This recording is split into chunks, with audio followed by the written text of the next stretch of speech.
शुरुआत में हम वेडनेसडे नाम की एक लड़की को देखते हैं जिसका आज स्कूल में पहला दिन था। इसकी हरकतों और पसंद नापसंद की वजह से ये कोई आम लड़की नहीं लगती थी। स्कूल में आकर जब वो अपने लॉकर को खोलती है तो वहाँ उसे उसका भाई बंधा हुआ मिलता है। वो जैसे अपने भाई को पकड़कर खोलने लगती है तो फौरन उसे कुछ ख्याल आने लगते हैं, जिसमें वो उन लड़कों को देखती है जिन्होंने उसके भाई को यहाँ बंद किया। वो यहाँ से उन लड़कों के पास जाती है उन्हें सबक सिखाने के लिए, जो पूल में तैरने की प्रैक्टिस कर रहे थे। वहाँ वो पूल में बहुत सारी मछलियों को छोड़ देती है जो काटती है। अब सारे बच्चे तो पूल से बाहर आ जाते हैं मगर एक बच्चा नहीं आ पाता और एक मछली उसकी टांग पर काट ले। उसकी हरकत के बाद स्कूल वाले उसे निकाल देते हैं। उसने पहली बार ऐसे नहीं किया था, बल्कि अब से पहले भी वो बहुत सारे स्कूल से निकाली जा चुकी थी। तो इसीलिए उसके माँ बाप उसे एक एकेडमी में ले जा रहे थे, क्योंकि वहाँ वेडनेसडे जैसे बच्चे ही पढ़ते थे, मतलब कि जिनकी हरकतें सबसे हटके होती थी। और वो वहाँ जाना तो नहीं चाहती थी मगर मजबूरन उसे जाना ही पड़ता है। एकेडमी के पास वाले जंगल का सीन देखते हैं जहाँ एक शिकारी शिकार करने आया था। वो जंगल के काफी अंदर जाकर एक जगह पर बैठकर चाय पीने लगता है, मगर तभी कोई चीज अचानक से आकर उस पर हमला कर देती है और बड़ी बेरहमी से उसे मार देती है। वेडनेसडे और उसके माँ बाप एकेडमी पहुंचकर वहाँ के प्रिंसिपल के पास जाते हैं। ये प्रिंसिपल भी वेडनेसडे की तरह ही आउटकास्ट होती है। आउटकास्ट में जलपरी, वेयरवुल्व्स, वैम्पायर्स, चुड़ैल और ऐसे लोग शामिल थे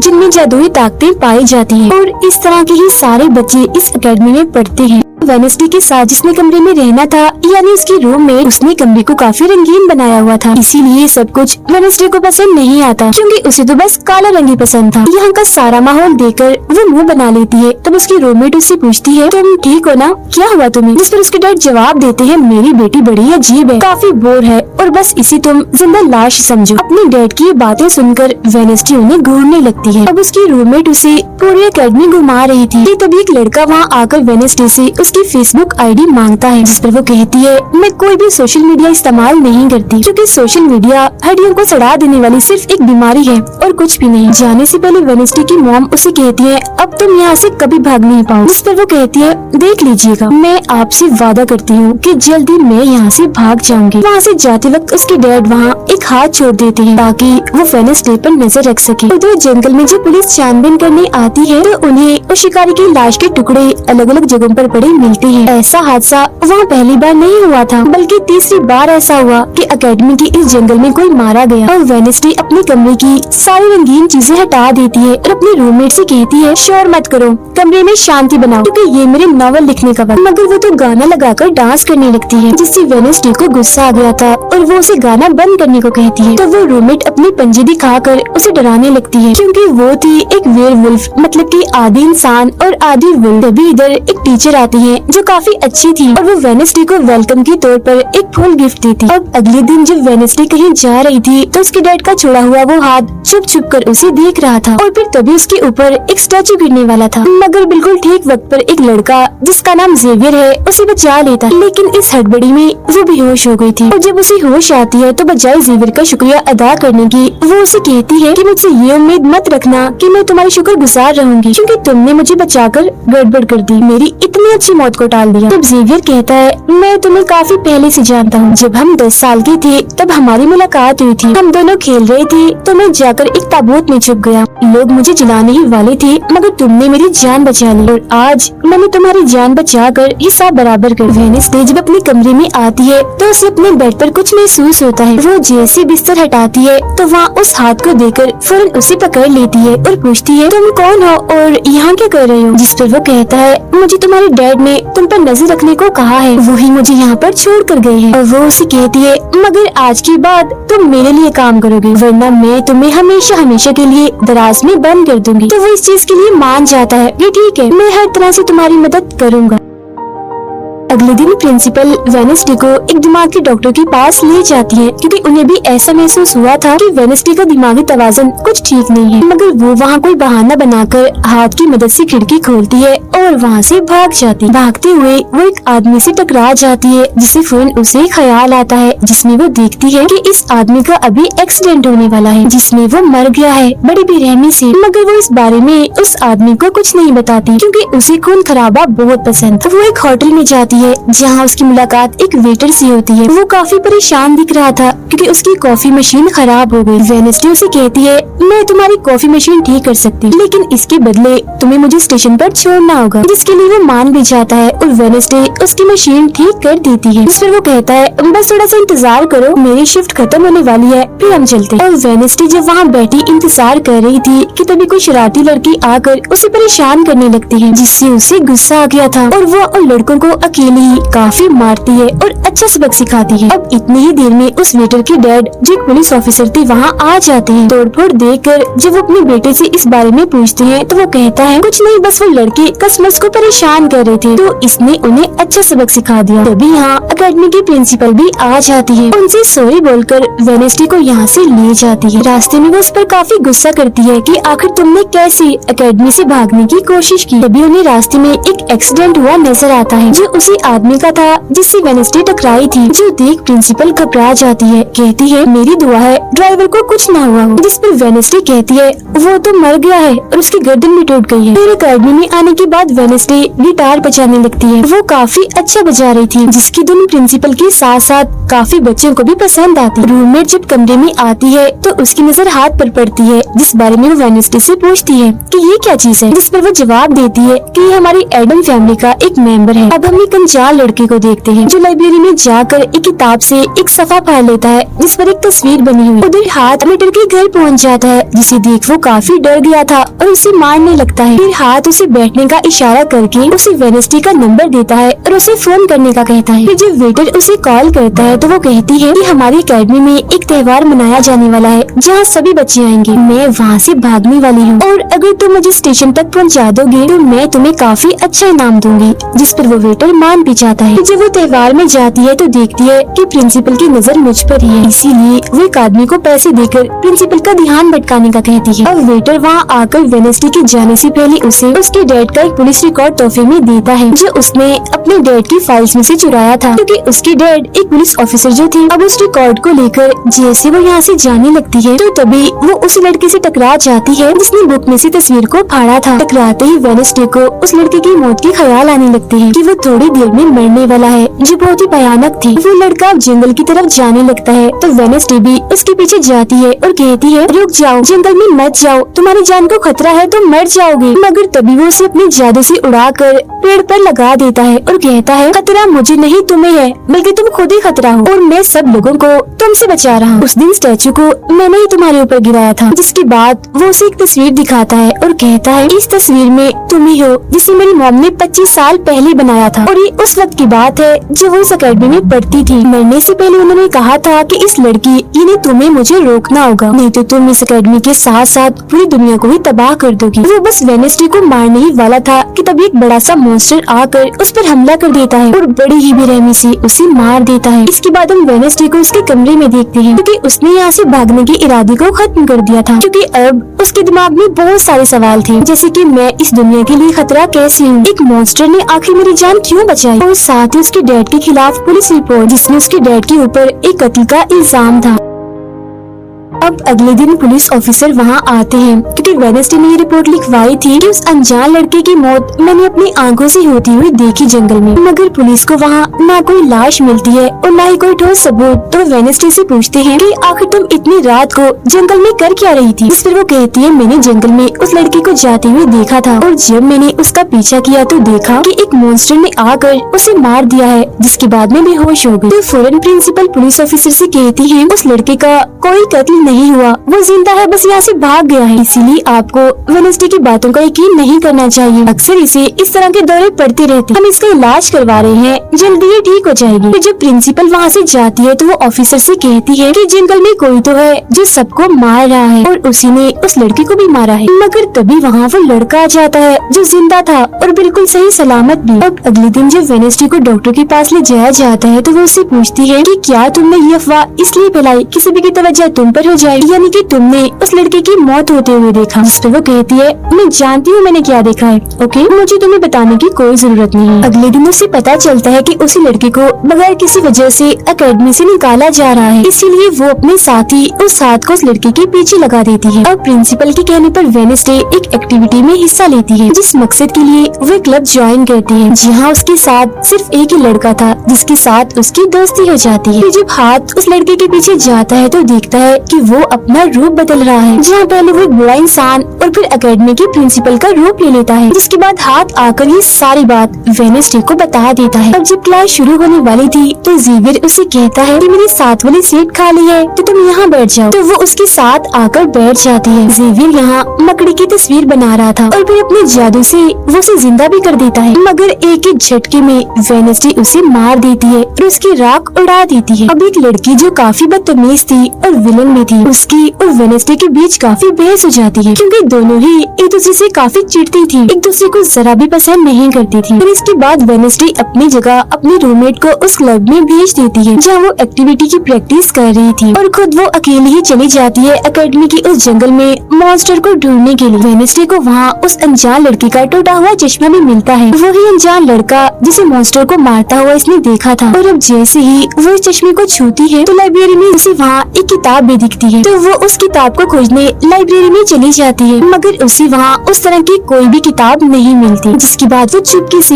ज़ेवियर के कमरे में चली जाती है, क्योंकि वो लड़का और ज़ेवियर एक ही कमरे में रहती थी। वेडनेसडे और हाथ यहाँ पर उस किताब को ढूंढ रहे थे, मगर तभी यहाँ ज़ेवियर आ जाता है, जिस वजह से वो बेड के नीचे छुप जाते हैं। तभी ज़ेवियर के पास वो विलन लड़की भी आती है और उसे कहती है, तुम मुझसे क्यों नाराज हो, अच्छा गुस्सा छोड़ो, सुलह कर लो। जिस पर वो मना कर देता है। अब उसके इनकार पर विलन लड़की को लगने लगता है कि ये सब वो वेडनेसडे की वजह से कर रहा है, इसीलिए वो कहती है कि कल मैं वेडनेसडे समेत तुम्हारे सभी साथियों की कश्तियों की धज्जियां उड़ाने वाले हूँ। बेड के नीचे छुपे वेडनेसडे और हाथ भी उसकी ये बात सुन लेते। कमरे में वापस आने के बाद वेडनेसडे अपने रूममेट से कहती है कि कल जो कश्तियों की रेस होने वाली है मैं भी उसमें हिस्सा लूँ, और कुछ भी हो जाए उस घमंडी लड़की यानी विलन को मैं हरा कर ही रहूंगी। अब अगले दिन जब रेस शुरू होती है तो बताया जाता है कि इस मुकाबले का कोई भी असूल कानून नहीं है, जो भी टीम सबसे पहले गुफा में जाकर झंडे को लाएगी वही टीम जीत जाएगी। जिसके फौरन बाद गेम शुरू हो जाती है और विलन भी अपनी चालें चलना शुरू कर देती है। वो अपने एक जलपरी साथी की मदद से एक टीम की कश्ती को तुड़वा देती है, जिससे वो पूरी टीम पानी में गिर जाती है। मगर फिर जब वो जलपरी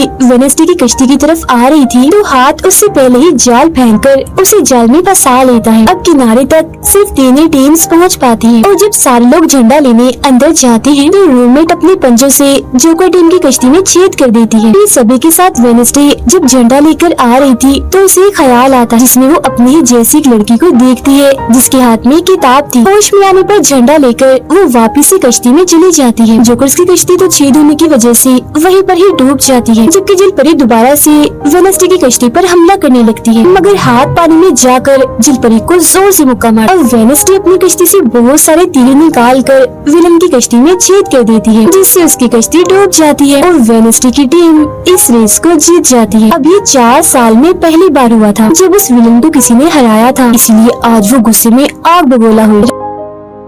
रात के वक्त वेडनेसडे एक स्टैचू के पास जाती है जिसके हाथ में किताब थी। किताब पर लिखी एक पहेली को जैसे ही वो सुलझाती है तो वहाँ एक रास्ता खुल जाता है। जैसे ही उसके अंदर जाती है तो देखती है कि यहाँ उसकी मॉम डैड के अलावा और भी बहुत सारे लोगों की तस्वीरें लगी हुई हैं। उसे वहाँ वो किताब भी मिल जाती है जिसकी वो तलाश कर रही थी, मगर जैसे वो उस किताब को वहाँ से लेकर जा रही थी कि तभी अचानक से कोई आकर उस पर हमला कर देता है, जिससे वो बेहोश हो जाती है। अब उसे जैसे होश आती है तो देखती है कि उसे कुछ लोगों ने बंदी बनाया हुआ है, जिन्होंने मास्क भी लगाए हुए थे, मगर उनकी आवाज सुनते ही वेडनेसडे उन्हें पहचान लेती है और कहती है कि मैंने तुम्हें पहचान लिया है, तुम अपने मास्क हटा सकते हो। असल में ये लोग और कोई नहीं बल्कि विलन और उसके साथी थे। इसी दौरान वो अपनी रस्सी भी खोल चुकी थी और वहाँ से जाने लगती है, मगर जाते जाते वो कहती है तुम सब छोटे बच्चे हो, अगवा करना भी तुम्हें ठीक से नहीं आता। वापस आने के बाद वो उस तस्वीर को किताब पर लगाकर मुकम्मल करती है, जिसे उस लड़के ने किताब से फाड़ लिया था और वो उसे पढ़ने लगती है। अब अगले दिन प्रिंसिपल सभी बच्चों को एक प्रोजेक्ट देती है जिसमें उन्हें शहर की सारी दुकानों पर जाकर काम करना था। शहर पहुंचने के बाद वेडनेसडे जेवियर को वो किताब दिखाकर पूछती है कि क्या तुम इस किताब को पहचानते हो, जिस पर वो कहता है हाँ, इस किताब को लेकर मेरे और उस लड़के के बीच में लड़ाई भी हुई थी जिसके बारे में तुमने कहा था कि मॉन्स्टर ने उस पर हमला कर दिया था। ये किताब एक जादूगर की है और 30 सालों से भी ज्यादा पुरानी है, तो तुम इसके साथ क्या कर रही हो। ये सुन वो उससे पूछती है तुम उस जादूगर के बारे में और क्या जानते हो। वो कहता है कुछ खास नहीं, अगर तुम उस जादूगर के बारे में जानना चाहती हो तो तुम्हें उसके घर जाना होगा जो काफी पुराना एक खास घर है। अकेडमी के सारे बच्चे भी अलग अलग दुकानों में जाकर काम करने लगते हैं। वेडनेसडे एक वेट्रेस बनी थी मगर उसका नखरा गुस्सा देखकर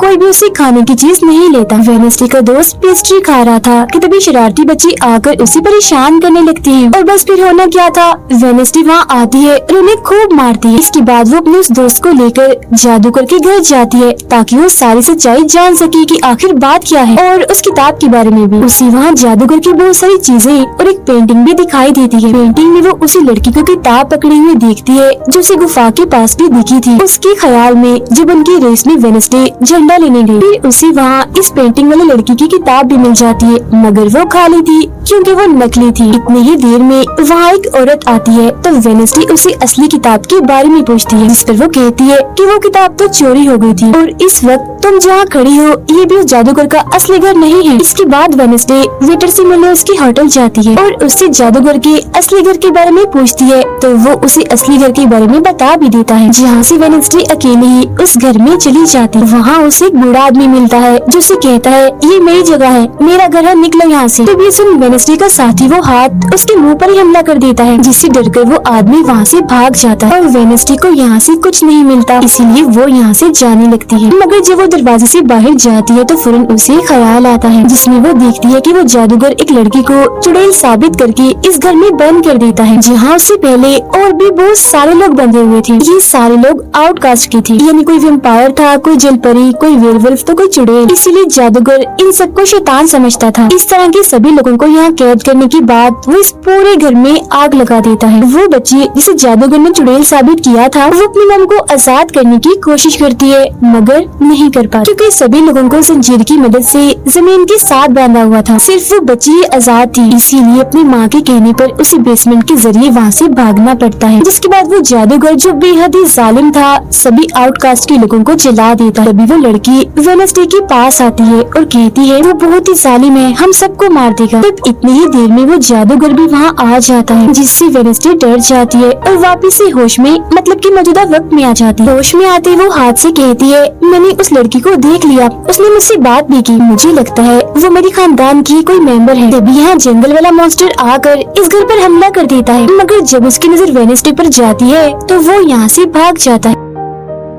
वेडनेसडे और हाथ उसका पीछा करते हैं मगर देखते हैं कि मॉन्स्टर के कदमों के निशान तो इंसानी पैरों के निशान में बदल गए। अगले दिन उस जादूगर की मूर्ति को इज्जत के तौर पर इस जगह पर लगाया जाने वाला था क्योंकि शहर के लोग तो उसे अपना हीरो ही मानते थे और आज वेडनेसडे को वहाँ गिटार बजाने के लिए बुलाया गया था। लेकिन वो लोग जैसी मूर्ति लगाकर अपना काम करने लगते हैं तो तभी वो हाथ तीली फेंककर मूर्ति को आग लगा देता है क्योंकि वेडनेसडे के कहने पर उसने पहले ही मूर्ति पर पेट्रोल डाल दिया था। आग देखकर सारे लोग वहाँ से भाग जाते हैं मगर वेडनेसडे अभी भी वहाँ बैठी गिटार बजा रही होती है। साथ ही वो मूर्ति को जलता हुआ देखकर खुश भी हो रही थी। अब प्रिंसिपल को वेडनेसडे पर ही शक था मगर उसके खिलाफ प्रिंसिपल के पास कोई सबूत नहीं था। अब जादूगर के जिस पुराने घर में वेडनेसडे गई थी जहाँ वो बूढ़ा आदमी था वो अभी भी वही रुका हुआ था मगर तभी वो मॉन्स्टर वहाँ आता है और उस बूढ़े आदमी पर हमला कर देता है। लेकिन मरते मरते वो बूढ़ा आदमी मॉन्स्टर की 2-3 तस्वीरें अपने कैमरा में बना ही लेता है। पुलिस को जब ये खबर मिलती है तो फौरन छानबीन करने पहुँच जाती है जहाँ उन्हें बूढ़े आदमी के कैमरा से मॉन्स्टर की तस्वीर भी मिल जाती है। अगले दिन हाथ मुर्दा घर जाकर वहाँ लगे कैमरा पर कोई चीज लगा देता है ताकि जो वो करे उसे कोई ना देख सके। फिर वो दरवाजा खोलता है तो वेडनेसडे अंदर आती है। वो यहाँ दरअसल उस बूढ़े आदमी के जख्मों को देखने आई थी जिसे उस मॉन्स्टर ने मारा था। वो बूढ़े आदमी की लाश को देखकर सारा डेटा अपने पास रिकॉर्ड कर लेती है जबकि हाथ उसकी एक फाइल बनाने में लग जाता है। तभी वहाँ डॉक्टर और पुलिस ऑफिसर भी आ जाते हैं। तब छुपने के लिए वेडनेसडे एक बॉक्स मिस हो जाती है। जब डॉक्टर उस बॉक्स को खुला हुआ देखते हैं तो फौरन उसे चेक करते हैं, मगर जब वेडनेसडे को उसमें पड़ा हुआ देखते हैं तो उन्हें लगता है कि ये भी एक लाश है, इसीलिए वो उस बॉक्स को बंद करके वहाँ से चले जाते हैं। मगर फिर जब हाथ उसे वहाँ से लेने आता है तो वो कहती है, अच्छा तंग मत करो प्लीज, थोड़ी देर और सुने तो बड़ा मजा आ रहा है। फिर इसके बाद वो अपनी छानबीन से ये पता लगवा लेती है कि वो मॉन्स्टर असल में जिस्म के हिस्सों को इकट्ठा कर रहा है। फिर अगले दिन जब वो अकेडमी जाती है तो उसे जेवियर की गर्दन पर किसी के पंजों के निशान दिखते हैं। अब हम जेवियर को एक केबिन से बाहर आता हुआ देखते हैं और क्योंकि वेडनेसडे को उसके जख्मों पर पहले से ही शक था तो वो भी उसका पीछा करते करते वहाँ आ गई थी। उससे वहाँ पर बहुत सारी मॉन्स्टर की ड्राइंग्स और तस्वीरें दिखती हैं। एक तो तस्वीर को लेकर जैसी वो वहाँ से जाने लगती है तो तभी जेवियर उसे देख लेता है और जाने से रोक देता है, मगर वेडनेसडे उसका ध्यान भटकाने के लिए उसे बस एक ही बात कह देती है कि क्या तुम आज रात होने वाली डांस पार्टी में मेरे साथ चलोगे। जिसके बाद वो जेवियर की बनाई मॉन्स्टर की ड्राइंग्स ले जाकर पुलिस ऑफिसर को दे देती है, जिस पर वो कहती है इससे हम किसी को भी नहीं पकड़ सकते, कोई ठोस सबूत लेकर आओ। अब वेडनेसडे अपनी सारी रिसर्च को अपने दोस्त के सामने रख देती है ताकि वो उसकी मदद कर सके। उनमें से एक ड्राइंग को देखकर उसका दोस्त कहता है कि मैं इस जगह के बारे में जानता हूँ। जिसके बाद वो वेडनेसडे को उस जगह पर ले जाता है जो एक गुफा थी, जिसके अंदर जाकर उन्हें बहुत सारी हड्डियाँ और एक हथकड़ी भी मिलती है। थोड़ा छानबीन करने पर उसे वहाँ एक नोकदार बड़ा सा नाखून भी मिलता है जिसे वो अपने पास रख लेती है। जिसके बाद वो जेवियर के पेंटिंग वाले केबिन में जाती है और डस्टबिन से एक कपड़ा जिस पर खून लगा हुआ था उसे निकाल कर अपने पास रख लेती है। जैसी वो वहाँ से जाने लगती है तो तभी वहाँ जेवियर आ जाता है और उसे पूछता है तुम यहाँ मेरे केबिन में क्या कर रही हो। उसकी बात डालकर वो उसे पूछती है ये जो चोट तुम्हारी गर्दन पर है ये तुम्हें कैसी लगी। तो वो बताता है कि पिछले कुछ दिनों से ये मॉन्स्टर मेरे सपनों में आ रहा है, इसीलिए मैं इसकी ड्राइंग्स बनाता हूँ। मगर एक दिन मैंने अपने जादू पर से कंट्रोल खो दिया और ड्राइंग के अंदर से मॉन्स्टर की पंजे ने निकलकर मुझे नोच लिया। लेकिन अब क्योंकि वेडनेसडे उस पर शक कर रही थी इसीलिए वो उस पर काफी गुस्सा करता है और फौरन उसे यहाँ से जाने का कहता है। अब वेडनेसडे वो खून लगा कपड़ा और नाखून जाकर पुलिस ऑफिसर को दे देती है और कहती है ये लो ठोस सबूत और बेशक डीएनए टेस्ट करवा लो, मेरे ख्याल से इतना सबूत काफी होगा, है ना। वो अपने दोस्त के पास जाती है और कहती है कि डांस पार्टी में जाने के लिए हमारे साथ कोई नहीं है, तो हम ऐसा करते हैं डांस पार्टी में नहीं जाते बल्कि गुफा में जाकर मॉन्स्टर को ढूंढते हैं। जिसके बाद रात को वेडनेसडे अपने दोस्त के साथ जंगल में जाने की तैयारी कर रही थी, मगर तभी उसके दरवाजे पर वेटर तैयार होकर आता है क्योंकि हाथ में उसे वेडनेसडे की तरफ से डांस पार्टी में चलने की दावत भेजी थी। अब क्योंकि वेटर काफी खुश था तो वेडनेसडे उसका दिल तोड़ना नहीं चाहती थी, इसीलिए वो अपनी गुफा में जाने वाले प्लान को खत्म करके वेटर के साथ पार्टी में जाने का फैसला करती है। जब वेडनेसडे वहाँ से जाने लगती है तो उसका दोस्त वहाँ आता है तो वो उसे कहती है आई एम सॉरी मैं पार्टी में जा रही हूँ, हम ऐसा करते हैं कल गुफा में जाएंगे।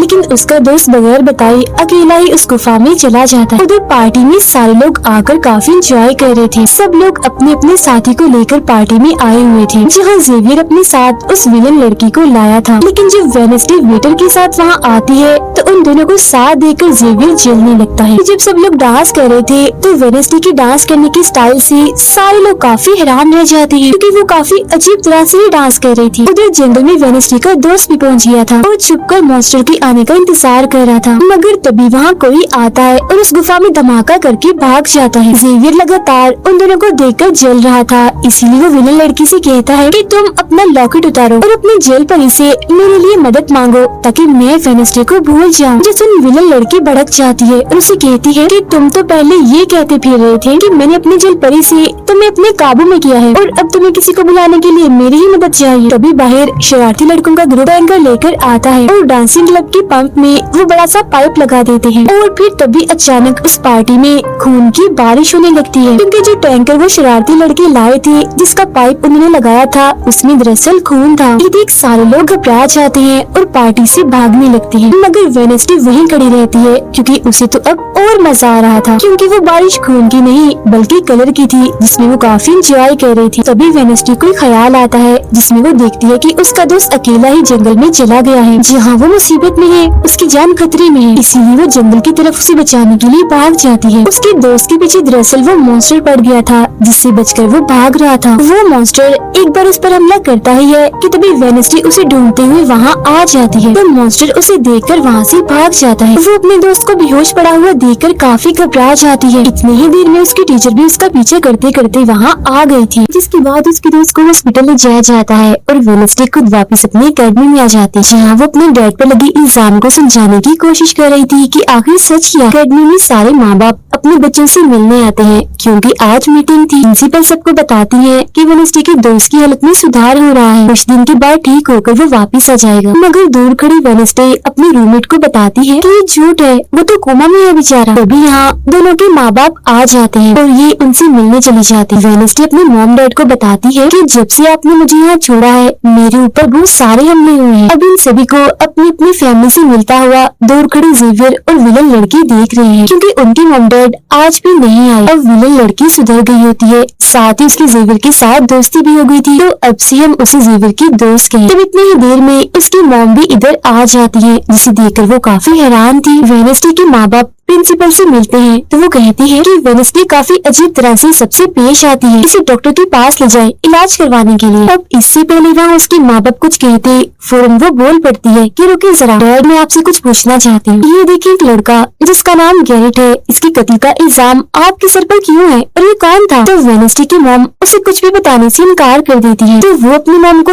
ये कहकर यहाँ से चली जाती है कि मत बताइए, बाकी सबूत मैं खुद ढूंढ लूँ। वो सीधा जाती है हॉस्पिटल अपने दोस्त से मिलने, जहाँ उसका ख्याल वेडनेसडे का साथी हाथ रख रहा था। अब पता चलता है कि डॉक्टर ने अपनी जान ले ली है और ये डॉक्टर वही था जिसके मुर्दा खाने से वेडनेसडे बूढ़े आदमी की लाश को देखने आई। मरने से पहले डॉक्टर ने एक खत भी छोड़ा था जिसमें लिखा हुआ था कि मैं गैरेट के केस पर शर्मिंदा हूँ क्योंकि मैंने उसकी झूठी रिपोर्ट बनाई थी। अब जब सारे लोग खाना खा रहे थे तो तभी वहाँ पुलिस ऑफिसर आकर वेडनेसडे के डैड को पकड़ लेता है और कहता है कि गैरेट की मौत के इल्जाम में तुम्हें गिरफ्तार किया जा रहा है। जेल में वेडनेसडे अपने डैड से मिलने जाती है, पूछती है कि बताएं गैरेट से आपका क्या वास्ता? तो वो बताते हैं कि गैरेट तुम्हारी मॉम से बहुत प्यार करता था। फिर एक दिन जब तुम्हारी मॉम और मैं साथ थे तो गैरेट ने आकर मुझ पर हमला कर दिया। मैंने अपना काफी बचाव किया, जिस तरह गलती से उसकी मौत हो गई। ये सुन वेडनेसडे को उनकी बात थोड़ी झूठी लगती है। फिर वो पुलिस ऑफिसर के पास जाती है, कहती है मेरे डैड ने गैरेट को नहीं मारा और ये उनके खिलाफ साजिश की जा रही है। जिस पर वो कहता है दुनिया तुम्हारे हिसाब से नहीं चलती, हमारे पास सबूत आ गए हैं तुम्हारे डैड के खिलाफ। वो कहती है मैं नहीं मानती और मेरा ख्याल है कि जिसने मेरे दोस्त को मारने की कोशिश की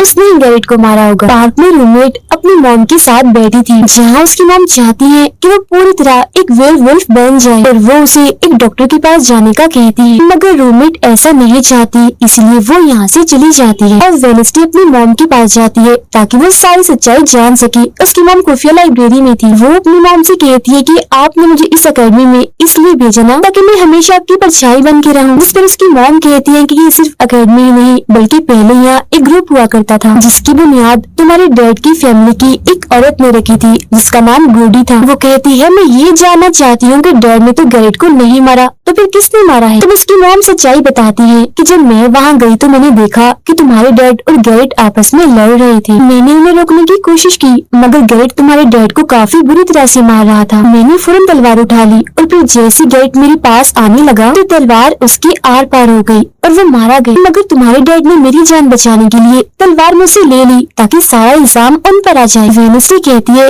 मगर मुझे पता चला था कि जब गैरेट मरा तो उसके मुंह से जाग निकल रही थी। ऐसा तो सिर्फ तब होता है जब किसी ने जहर लिया। अब सच पता करने का सिर्फ एक ही रास्ता है, गैरेट की कब्र को खोदना। जिसके बाद वो अपनी मॉम के साथ मिलकर गैरेट की कब्र को खोद देती है और वहाँ से उसकी एक उंगली ले लेती है। मगर तभी इधर पुलिस आकर उन दोनों माँ बेटी को गिरफ्तार कर लेती है। जेल में वेडनेसडे गैरेट की उंगली अपने मॉम डैड को दिखाती है, कहती है कि उसकी मौत जहर से हुई थी। मगर जैसे उसके हाथ इस उंगली पर लगते हैं उसे फौरन एक ख्याल आता है जिसमें वो देखती है कि गैरेट के डैड ने उसे जहर दिया था ताकि वो इस पूरे अकेडमी के लोगों को मार डाले। मगर जब उसकी लड़ाई वेडनेसडे के डैड से हुई तो जहर की बोतल टूट गई जिससे सारा जहर गैरेट के अंदर चला गया, जिसका मतलब साफ था कि उसने वेडनेसडे के डैड को ही नहीं बल्कि पूरी अकेडमी को ही खत्म करने आया था। जेल से रिहा होने के बाद वेडनेसडे और उसकी मॉम मेयर के पास जाती है, कहती है आपने गैरेट की मौत के सच को छुपाया, उसकी मौत जहर से हुई थी न कि तलवार से, और ये बात साबित भी हो गई है। जिस दिन मेयर सब कुछ सच बता देता है जिसके बाद वेडनेसडे के डैड को भी रिहा कर दिया जाता है। और वेडनेसडे अपनी मॉम को बताती है कि मुझे बहुत ख्याल आते हैं। जिस पर उसकी मॉम कहती है कि ये खासियत हमारे खानदान में है, ख्याल सबको आते हैं, अगर ख्याल हमारे कंट्रोल में ना रहे तो ये हमें पागल बना सकते हैं, इसीलिए हमारे खानदान के पुराने लोग आकर हमें आसान रास्ता बताते हैं और ट्रेनिंग देते हैं। तो वेडनेसडे फौरन बोलती है जैसे गुडी एडम्स जिसके बारे में आपने बताया था कि वो मेरे डैड के खानदान की है। जिस पर उसकी मॉम कहती है कि मुझे नहीं पता, बहरहाल तुम होशियार रहना, क्योंकि गुडी एडम्स बदला चाहती थी जिसके चक्कर में वो खुद भी नहीं बच पाई। पर सबके माँ बाप अपने अपने बच्चों से मिलकर जा रहे थे। रूममेट अपनी मॉम को कहती है, आप फिक्र मत करना, जब मुझे वेयरवुल्फ बनना होगा मैं बन जाऊंगी। जाने से पहले वेडनेसडे की मॉम उसे वही किताब देती है जो अक्सर प्रिंसिपल के पास हुआ करती थी। वो किताब लेकर वेडनेसडे प्रिंसिपल के पास जाती है, कहती है कि उस अनजान लड़की को आपने मारा था, मैंने देखा था, जिसके बारे में मैंने कहा था कि उसे मॉन्स्टर ने मारा है, क्योंकि वो आप ही हो जो खुद को बदल बदल कर लोगों को मार रही हो। मैं ये बात अब पुलिस को बता दूंगी। जिस पर प्रिंसिपल कहती है, नहीं, उसे मैंने नहीं मारा, बल्कि वो तो अपनी ताकतों पर से कंट्रोल खो बैठा था और उस दिन उसने तुम्हें मारने की भी कोशिश की थी। इनकी बातों के दौरान इन्हें बाहर से शोर सुनाई देता है। ये चेक करने जब वहाँ जाती है तो पता चलता है कि बाहर ग्राउंड में आग से कुछ लिखा हुआ और वेडनेसडे अपने चारों तरफ मोमबत्तियां जला के बैठी थी क्योंकि वो गुडी को बुलाने की कोशिश कर रही। मगर तभी इधर उसकी रूममेट आ जाती है, साथ ही उसे एक खत भी मिलता है जिसमें कोई उसे गुफा में मिलने बुलाता है। जब वेडनेसडे अपनी रूममेट के साथ वहाँ जाती है तो गुफा के अंदर जाने के बाद उसे एहसास होता है कि यहाँ कोई है। यहाँ दरअसल जेवियर और उसके साथी थे जो वेडनेसडे को सरप्राइज देना चाहते थे क्योंकि आज उसकी बर्थडे थी। यहाँ वेडनेसडे को एक लाइन लिखी हुई दिखती है कि जब मैं लौटूंगा तो शोले बरसेंगे। इसे जैसे वो हाथ लगाती है तो उसे ख्याल आता है जिसमें वो उसी लड़की से मिलती है जो अक्सर उसे नजर आया करती थी और ये और कोई नहीं बल्कि गुडी ही है। वो वेडनेसडे को एक महल दिखाकर कहती है कि अगर तुम्हें उस जादूगर के बारे में जानना है तो तुम्हें इस महल को ढूंढकर यहाँ आना होगा। जब वो ग्राउंड में खड़ी उस लाइन को देख रही थी जहाँ आग से कुछ लिखा था तो तभी उसके पास जेवियर आता है जिससे वो बात नहीं करती क्योंकि नाराज थी। उसे लग रहा था कि हो न हो जेवियर ही वो मॉन्स्टर है। फिर वो अपने दोस्त के पास हॉस्पिटल जाती है जो अभी भी बेड पर था और उसकी हालत भी खराब थी, इसीलिए वो उसे कोई बात नहीं कर पाती। और वेडनेसडे अपने दोस्त वेटर से मिलने जाती है और उसे उस महल जो गुडी ने दिखाया था उसकी तस्वीर दिखाकर पूछती है कि क्या तुम इस जगह के बारे में जानती हो, जिस पर वो मना कर देता। अब यहाँ तो उसका काम नहीं हुआ, इसीलिए वो उस तस्वीर को लेकर जेवियर के पास जाती है और उससे भी वही सवाल करती है कि क्या तुम इस जगह के बारे में जानते हो। मगर तभी उसकी नजर इसी महल की पेंटिंग पर जाती है जो जेवियर ने पहले से ही बनाई हुई थी, जिस पर वो बताता है कि ये जगह रात को मेरे सपने में आई थी तो मैंने इसे बना दिया। अच्छी बात ये थी कि जेवियर इस जगह के बारे में जानता भी था। तब उसी महल का पता लेकर वेडनेसडे वहाँ पहुँच जाती है जहाँ मेयर पहले से ही मौजूद था और क्योंकि वो जान गया था कि असली कातिल कौन है तो वेडनेसडे उसकी गाड़ी में ही छुप जाती है। मगर जैसे मेयर की गाड़ी शहर में पहुँचती है तो कोई उनकी गाड़ी को ठोक देता है जिससे मेयर का एक्सीडेंट हो गया था। वो काफी जख्मी हो जाते हैं, उनकी हालत मरने वाली हो गई। फिर रात के वक्त वेडनेसडे वेटर और अपने रूममेट के साथ उसी महल में आती है। यहाँ उसे ऐसा महसूस होता है जैसे कोई इधर रह रहा है क्योंकि मोमबत्तियां गर्म थी और ये कमरा बिल्कुल साफ था। इतनी ही देर में वो मॉन्स्टर भी यहाँ आ जाता है जिससे बचने के लिए ये लोग छुप जाते हैं। ये लोग देखते हैं कि जिन जिन लोगों पर मॉन्स्टर ने हमला किया था उनके जिस्म के कटे हुए हिस्से यहाँ पर पड़े हुए हैं। अब वेडनेसडे अपने दोस्तों को मॉन्स्टर से बचाना चाहती थी इसीलिए वो उन्हें यहाँ से ले जाती है। ये वेटर के घर जाते हैं जहाँ जैसे उसकी डेड आती है तो वेडनेसडे उन्हें कहती है कि मैं आपको कुछ दिखाना चाहती हूँ क्योंकि वो पुलिस ऑफिसर जो थे वो जब उन्हें महल में ले जाती है तो वहाँ पर कुछ भी नहीं था, मतलब जिस्म के कटे हुए हिस्से जो पहले यहाँ पर रखे हुए थे और वो वहाँ पर नहीं पड़े थे, जिससे पुलिस ऑफिसर को गुस्सा आ जाता है और वो कहते हैं कि आज के बाद तुम मेरे बेटे से नहीं मिलोगी। अब जब वेडनेसडे अकेडमी आती है तो वहाँ उसे प्रिंसिपल मिलती है जो कहती है कि तुम्हें मैंने कहीं भी जाने से मना किया था मगर तुमने मेरी बात ना मानकर अच्छा नहीं किया। जिस पर वो जवाब देती है, मैं सच का पता लगवाने गई थी इसलिए मैं माफी नहीं मांगूंगी, मैंने कुछ गलत नहीं किया है। जिसके बाद वो प्रिंसिपल को एक पेंटिंग भी दिखाती है जिसमें वो जादूगर था और वेडनेसडे खुद थी। बताती है कि इसलिए वो अनजान लड़का मुझे मारना चाहता था क्योंकि उसे लग रहा था कि अकेडमी के लिए मैं खतरा हूँ, मगर खतरा दुश्मन कातिल तो कोई और ही है, जबकि मैं तो इस अकेडमी और सबको बचाना चाह रही हूँ तो मुझे एक मौका मिलना चाहिए। प्रिंसिपल कहती है नहीं, तुम कहीं नहीं जाओगे, आगे से ऐसी कोई भी गलती की तो मैं तुम्हें अकेडमी से निकाल दूंगी। और वहाँ से वो ये कहकर चली जाती है। जब अपने कमरे में वापस आती है तो देखती है कि रूममेट अपना सामान पैक कर रही है क्योंकि वो यहाँ से जा रही है। वो गुस्से में वेडनेसडे से कहती है कि तुम्हें सिर्फ अपना काम निकलवाना आता है, ये चाहे इसके लिए तुम्हारे दोस्तों की जान क्यों न चली जाए, आज वो अजीब सा मॉन्स्टर हमें भी मार देता। जिसके बाद वो यहाँ से चली जाती है और वेडनेसडे बिल्कुल अकेली रह गई थी, इसलिए कमरे में एक जगह बैठकर वो उस बॉक्स को देखने लगती है जो वो जादूगर के महल से चुरा कर लाई थी। उस बॉक्स के नीचे एक खत मिलता है जिसमें वेडनेसडे की अपनी ही बहुत सारी तस्वीरें होती है जो देख वो कहती है मेरी एडम्स फैमिली, जादूगर, मॉन्स्टर और मैं शायद किसी न किसी तरीके से जुड़े हुए हैं। और जब ये बात मेरे को पता चली तो किसी ने उनका मुंह बंद कर दिया, मगर मैं चुप नहीं बैठूंगी और तुम जो कोई भी हो मैं तुम्हें ढूंढ लूंगी। देखना, अमीर की मौत हो गई थी और जब उन्हें दफनाया जा रहा था तो वेनेसडे वहाँ आती है और सोचने लगती है कि कातिल यहाँ आए लोगों में से कोई है, मगर तभी उसे जंगल में कोई दिखता है। वो पीछे करती है तो पता चलता है कि और कोई नहीं बल्कि उसका अंकल है। अंकल बताते हैं कि मेरे ऊपर चोरी का इल्जाम है तो कुछ वक्त के लिए मुझे छुप के रहना होगा। तो वेनेसडे उन्हें एक केबिन में छुपा देती है और मॉन्स्टर की तस्वीर दिखाकर पूछती है कि आप इसके बारे में कुछ जानते हैं। जिस पे वो कहते हैं मैं ज्यादा कुछ तो नहीं जानता, अगर तुम्हें इसके बारे में जानना है तो तुम्हें खुफिया लाइब्रेरी में जाना होगा। वहाँ एक तिजोरी में डायरी है जिसमें इस मॉन्स्टर के बारे में सब लिखा है। आधी रात को वेनेसडे उस लाइब्रेरी में जाती है जहाँ जेवियर पहले से ही मौजूद था। तब ये उसे कहती है जहाँ मॉन्स्टर से हमला हुआ है वहाँ तुम पाए गए हो तो होना हो मॉन्स्टर तुम ही हो। मगर वो उसकी बात को अनसुनी करके यहाँ से चला जाता है। तभी इधर उसके अंकल आते हैं। ये मिलकर डायरी को ढूंढ लेते हैं जिसमें इस मॉन्स्टर के बारे में सब कुछ लिखा था कि ये मॉन्स्टर किसी के कंट्रोल में भी आ सकता है और फिर बस ये अपने मालिक के कहने पर ही काम करता है। रात के वक्त वो अपने साथी हाथ को कहती है कि मैं वेटर से मिलने जा रही हूँ,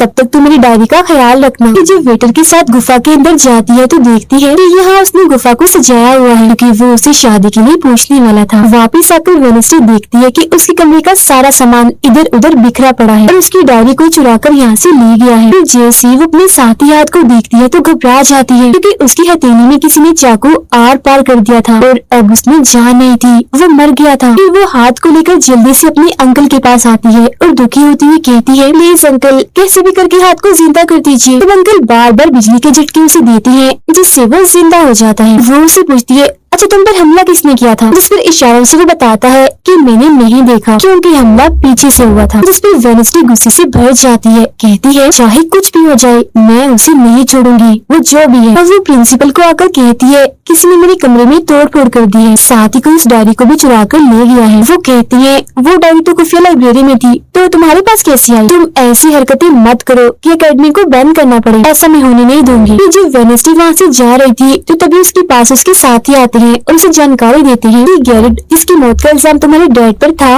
उसकी मॉम को किसी ने डुबोकर मारा था और मरने से पहले उनकी सारी प्रॉपर्टी एक डॉक्टर ने हथिया ली थी। डॉक्टर नाम सुनकर वेनेसडे को दिमागी डॉक्टर पर शक होता है, इसीलिए वो सीधा उनके पास जाती है। कहती है कि मैं जानती हूँ आपके अंदर गैरेट की मॉम की आत्मा है जो सबसे अपनी मौत का बदला लेना चाहती है, अब बस कर दो तुम्हारा खेल खत्म हुआ। इसके बाद वो यहाँ से चली जाती है। ये सारी बातें सुन डॉक्टर को जरा भी समझ नहीं आती कि क्या बोल रही थी, इसीलिए वो प्रिंसिपल को कॉल करती है। कहती है वेनेसडे आई थी, उसका बर्ताव काफी अजीब था, उल्टी उल्टी बातें कर रही थी वो। अब तभी यहाँ मॉन्स्टर आ जाता है जो डॉक्टर पर हमला करके उन्हें मार देता है। अब डॉक्टर तो मर गई थी, इसीलिए वेनेसडे की शक की सुई अब जेवियर पर आ जाती है, इसीलिए वो उससे मिलने उसकी केबिन में जाती है। यहाँ उसे मरे हुए लोगों का सामान भी मिलता है जिससे उसका शक और पक्का हो जाता है। अब तभी इधर पुलिस भी आकर जेवियर को पकड़ लेती है क्योंकि पुलिस को यहाँ पर वेनेसडे ने ही बुलाया था। अब जब वेनेसडे कमरे में आती है तो उसकी रूममेट वापस आ गई थी। कहती है तुम्हारा और मेरा कोई ताल्लुक है, मैं तुम्हारे साथ रहना चाहती हूँ, मैंने तुम्हें और हाथ को बहुत याद किया। फिर इसके बाद वेनेसडे वेटर के पास जाती है जहाँ उसे फिर से कुछ ख्याल आने लगते हैं जिनमें वो देखती है कि मॉन्स्टर और कोई नहीं बल्कि वेटर ही है जिसे वो पसंद करती है। मगर फिलहाल वो उसे कुछ नहीं कहती, उसे एक जगह पर लाती है और फिर कहती है कि जेवियर को तो फंसाया जा रहा है जबकि असली मॉन्स्टर तो तुम ही हो। मगर वो इसके लिए बार बार मना करता है। तभी यहाँ वेनेसडे के सारे दोस्त भी आ जाते हैं और वेटर को पकड़कर कुर्सी से बांध देते हैं और वेनेसडे उस पर जुल्म करना चाहती है मगर उसके दोस्त ऐसा करना नहीं चाहते, इसीलिए वो यहाँ से चले जाते हैं। फिर जैसे ही वो वेटर को मारने के लिए आगे बढ़ती है तभी वेटर के डैड पुलिस ऑफिसर यहाँ आ जाते हैं और वेनेसडे को गिरफ्तार कर लेते हैं। हालांकि वो उन्हें कहती भी है कि असली कातिल आपका बेटा है, वही मॉन्स्टर है ये, मगर वो उसकी एक नहीं सुनते। फिर जब वो यहाँ से जा रही थी तो वेटर उसके पास आता है, कहता है कैसा लगा हारना, अभी तो और भी बहुत कुछ होना बाकी है बच्चों। जिसके बाद प्रिंसिपल भी वेनेसडे को कह देती है कि तुमने सारी हदें पार कर दी, इसीलिए तुम्हें अकेडमी से निकाला जा रहा है। लेकिन अभी भी वो बार बार एक ही बात कह रही थी कि कि वेटर ही असली मॉन्स्टर है, मगर फिर भी वो उसकी एक नहीं सुनती और जाने का कहती है। तब आखिरी बार वेडनेसडे जेवियर से मिलने जाती है, जो जेल में बंद था और उससे नाराज भी था क्योंकि वेडनेसडे ने उसे पुलिस के हवाले किया था। हालांकि वो उसे बताती भी है कि मॉन्स्टर वेटर है और उसने मेरे जरिए तुम्हें फंसाया है। वो उसकी एक नहीं सुनता, कह देता है इस सारी मुसीबत की जड़ तुम हो, अगर तुम ये अकेडमी छोड़ के चली जाओगी तो कुछ भी गलत नहीं होगा। ये बात सुनने के बाद वो एक सेकंड भी नहीं रुकती और यहाँ से चली जाती है। वो अपने कमरे में आकर अपना सारा सामान पैक करती है, जिसके बाद वो सभी से आखिरी मुलाकात करती है। सबसे आखिर में वो अपने दोस्त से मिलने हॉस्पिटल में जाती है, कहती है मैं तो जा रही हूँ, तुम अपना ख्याल रखना और हाँ बाहर मत निकलना, बाहर मॉन्स्टर हो सकता है। और उस दिन गुफा में धमाका करने वाला और कोई नहीं बल्कि प्रिंसिपल ही थी, जिस पे वो कहता है नहीं, धमाका करने वाले के जूते लाल थे, जबकि प्रिंसिपल कभी भी लाल जूते नहीं पहनती। ये बात सुनकर वेडनेसडे को पता चल जाता है कि असली कातिल कौन है। वो अपनी उसी टीचर के पास जाती है जिसे सब पसंद करते थे और कहती है बाकी लोग तो बिना वजह मारे गए हैं, जबकि असली कातिल तो तुम ही हो। तुमने ही वेटर को अपने कंट्रोल में करके उसे मॉन्स्टर बनाया और धीरे धीरे उसे अपना गुलाम बना लिया, अपने इशारों पर नचाकर लोगों को उसके जरिए मरवाया। तभी यहाँ वेटर भी आ जाता है, जिसे वो टीचर कहती है जल्दी करो, वेडनेसडे को मार दो। लेकिन दरअसल ये वेटर नहीं थी बल्कि प्रिंसिपल थी, जो रूप बदल कर यहाँ पर आई थी। और अब टीचर प्रिंसिपल के गले में जहर का इंजेक्शन घुसा देती है, जिससे प्रिंसिपल बेचारी मारी जाती है। वो वेडनेसडे को भी बांध कर जादूगर की गुफा में ले आती है। गुफा में आकर वेडनेसडे को पता चल जाता है कि जिन मरे हुए लोगों के जिस्म के हिस्सों को इकट्ठा किया गया था वो दरअसल जादूगर को दोबारा से जिंदा करने के लिए किए गए थे। तभी यहाँ टीचर जो असली विलन थी वेडनेसडे को बताती है कि जब गुडी ने जादूगर को मारा था तो गुडी ने अपनी खून से जादूगर की कब्र पर एक ताला लगा दिया था और अब जादूगर को जिंदा करने के लिए हमें गुडी की फैमिली मतलब एडम्स फैमिली की किसी इंसान का खून चाहिए, साथ ही पूरे चांद की रात भी हो। और अब हमें ये सुनहरी मौका मिल गया है जादूगर को जिंदा करने का, क्योंकि एडम्स फैमिली से तुम हो और आज पूरे चांद की रात भी है, हम तुम्हारा खून लेंगे। जिसके बाद टीचर वेडनेसडे के हाथ पर कट लगा देती है, जिससे उसका खून निकलने लगता है। फिर वो उसके खून से जादूगर की कब्र का ताला खोल देती है और फिर अगले ही पल जादूगर भी जिंदा होकर अपनी कब्र से बाहर आ जाता है। बाहर आते ही वो वेडनेसडे को चाकू मार देता है, जिससे वो जख्मी हो जाती है। इसके बाद वो अकेडमी को खत्म करने के लिए चला जाता है। अब तभी यहाँ गुडी एडम्स आती है और वेडनेसडे को बिल्कुल ठीक कर देती है, मतलब कि उसके जख्म, और कहती है मैंने तुम्हें ठीक तो कर दिया है मगर अब की बाद मैं तुम्हें नजर नहीं आऊंगी। जंगल के रास्ते से जब वेडनेसडे जा रही थी तो तभी उसके सामने वेटर आ जाता है। उसे टीचर कंट्रोल कर रही थी, इसीलिए वो मॉन्स्टर बनकर उस पर हमला कर देता है। वो बस उसे मारने ही वाला था कि तभी यहाँ एक वेयरवुल्फ आ जाती है, जो और कोई नहीं बल्कि रूममेट थी, जो आज पहली बार वेयरवुल्फ बनी थी। वो भी सिर्फ वेडनेसडे को बचाने के लिए। यहाँ वेयरवुल्फ और मॉन्स्टर के बीच काफी खतरनाक लड़ाई होती है, जिसमें वेयरवुल्फ मॉन्स्टर पर भारी पड़ रही थी और उसे काफी मारती है, अच्छा मजा चखाती है। इसके बाद वेडनेसडे जादूगर से लड़ने उसे रोकने के लिए अकेडमी में आ जाती है, जहाँ वेडनेसडे को बचाने के लिए जेवियर पहुँच जाता है। अब जैसे जादूगर जेवियर को मारने वाला था तो तभी सामने वेडनेसडे आ गई थी और वो बेचारी खुद जख्मी हो जाती है, मगर फिर भी वो जेवियर को कहती है कि तुम यहाँ से जाओ और बाकी अकेडमी वालों को बाहर निकालो, क्योंकि ये हम जैसे आउटकास्ट के लोगों को नहीं छोड़ेगा। जिसके बाद वो फिर से खड़ी हो जाती है, उसके हाथ में तलवार भी थी, जिसकी मदद से वो जादूगर से लड़ती है, मगर जादूगर काफी ताकतवर था, इसीलिए वो उसके सामने नहीं टिक पाती। वो बस उसे मारने ही वाला था कि तभी इधर जेवियर की दोस्त आकर जादूगर का ध्यान भटका देती है, जिस दौरान मौका देकर वेडनेसडे उठती है और तलवार के एक टुकड़े को जादूगर के दिल की आर पार कर देती है, क्योंकि ऐसा उसे गुडी एडम्स ने करने को कहा था। जहाँ जादूगर